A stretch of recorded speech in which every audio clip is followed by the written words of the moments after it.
গত ২০ বছর ধরে গোয়ালঘরেই কাটছে বুলবুলির দিন। কোটি টাকার সম্পদ থাকলেও ভাগ্যের নির্মম পরিহাসে এখন বাজারের ফেলে দেওয়া সবজি খেয়েই কাটে তার দিন। জীবনের প্রতিটি অধ্যায় যেন এক দীর্ঘশ্বাস বুলবুলির। ছোট্ট বয়সেই আগুনে ঝলসে যায় শরীরের এক পাশ। ভাই ভাবির সংসারে অবহেলায় কাটতে হয় সেই ছোটবেলা থেকেই। 18 বছর পূর্ণ হবার আগেই স্থানীয় বাক প্রতিবন্ধী ইকতার মোল্লার সঙ্গে বিয়ে হলেও সংসার তার সুখের হয়নি। অভাবের তীব্রতায় নিজের মাথা গোজার ঠাঁইটুকুও জোটেনি বুলবুলি ও তার অসহায় স্বামীর।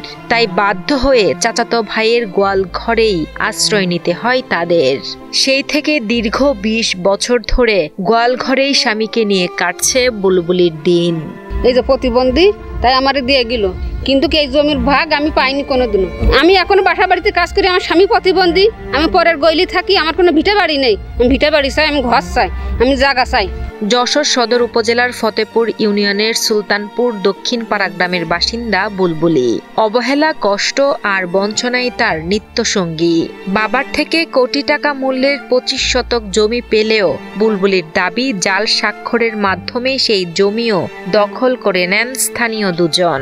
আমি 3000 টাকা দিছি, আমার ভাইপোরা তো আমার ভাইপো কাগজগুলো তুলে নিয়ে আমারে দেখালে এই না এই তুমি জমি বিক্রি করেছো। আমি কবে জমি বিক্রি করলাম, কলে কি তা জানি না, এই জায়গায় রয়েছে মৌরিমের কাছে বিক্রি করেছ।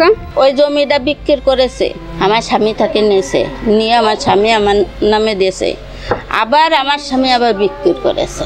বর্তমানে প্রতিদিন 7 কিলোমিটার পথ হেঁটে বসতবাড়িতে কাজ করে সামান্য টাকা যা আয় করেন তা দিয়েই চলে তাদের সংসার।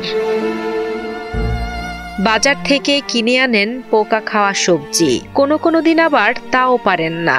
এভাবেই খেয়ে না খেয়ে কষ্টে চলে তাদের দিন। আমার বাসায় 3 বছর 4 বছর ধরে কাজ করে। তো আমার বলল যে আমি তো আপা বিক্রি করিনি, জালিয়াতি করে বিক্রি করে দিয়েছে আরেকজনের কাছে, আর আমার তো কেউ নেই। আপনি যদি আমার একটু হেল্প করতেন তাহলে আমি একটু বাঁচতাম। জীবনের এই দীর্ঘ সংগ্রামে বারবার অবহেলিত হওয়ার পরও বাবার দেওয়া সেই 25 শতক সম্পত্তি ফিরে পেতে সংশ্লিষ্ট কর্তৃপক্ষের কাছে সাহায্যের জন্য আবেদন জানান অসহায় বুলবুলি। আমি আবার গেলাম কোর্টে, এরা বলে কি যে জমি তুমি পাবা, তা পাবো কিভাবে পাবো সেটা আমি জানি না। আমার সাহায্য করেন, আমার পিছনে আগে আসেন, আমার একটু সহযোগিতা করেন আপনারা। পাশাপাশি প্রতিবেশীরাও বুলবুলির এত কষ্ট দেখে ব্যথিত। বুলবুলি যেন তার ন্যায্য অধিকার ফিরে পায় সেজন্য মানবাধিকার সহ সকলের কাছে সহযোগিতা কামনা করছেন তারাও। এরা খুব কষ্টই জীবনযাপন করে। ওই মহিলাটা পরের বাড়ি মনে হয় 5-7 বাড়ি কাজ করে। ওই একটা আছে তা আধ বেকা, ওর স্বামীটা ভ্যান চালায়, তো অনেকদিন যেদিন চালাতে পারে সেদিন বাজার খাতি পারে, যেদিন চালাতে পারে না সেদিন বাজার খাতি পারে না। মানবিক দৃষ্টিকোণ থেকে আমরা যেন তাকে সার্বিকভাবে সহযোগিতা করতে পারি। দেশবাসী প্রবাসী সবার উদ্দেশ্যে বলছি যে যদি সম্ভব হয় মানবতার কল্যাণে আপনারাও এগিয়ে আসুন।